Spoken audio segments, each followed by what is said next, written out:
les biens éternels de l'être humain. Les biens éternels de l'être humain, on en parle.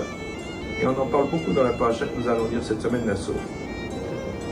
Il est dit, Ish et kodashav lo yiyu, Ish asher iten hakohen lo yeh.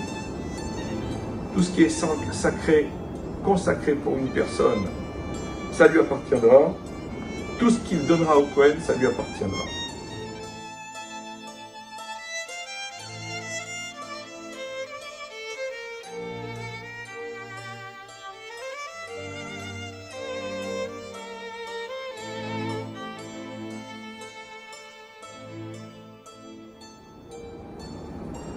Un de nos grands maîtres, le Chavetz Chaim, nous dit que de là on déduit que le bien réel, véridique et éternel de l'homme ne sont que les fruits de son assiduité spirituelle, de son labeur spirituel.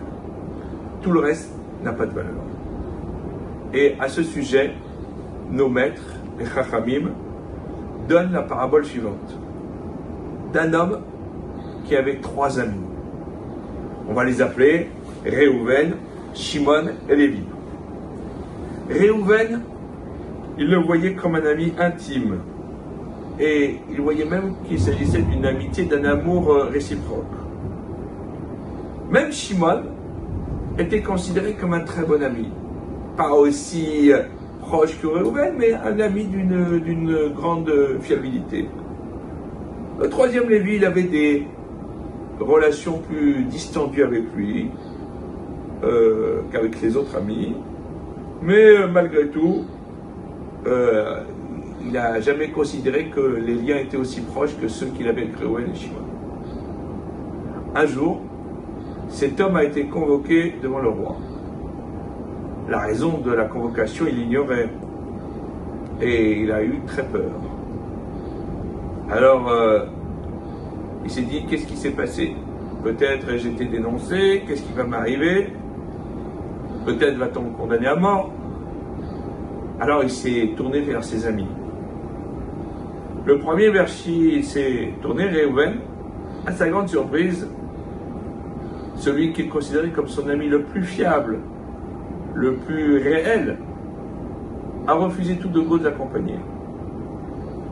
Même Shimon, son ami qui était proche, a dit, moi je veux bien t'accompagner, mais jusqu'à la porte du palais, j'irai pas plus loin.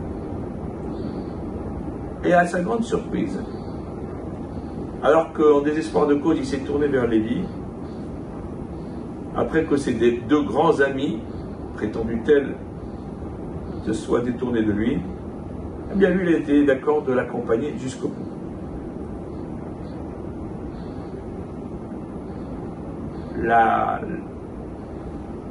L'interprétation de cette parabole, de cette métaphore est la suivante.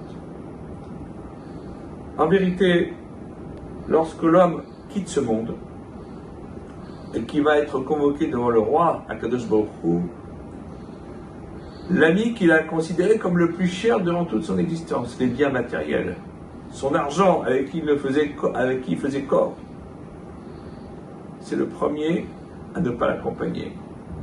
On ne peut pas l'accompagner. Le second, eh bien, ce sont les proches, la famille et les amis. Ils vont l'accompagner jusqu'à la porte de la tombe. Le seul ami qui va accompagner l'être humain jusqu'au bout, jusqu'à la convocation devant le roi, c'est la Torah ou Ma'asim Tovim.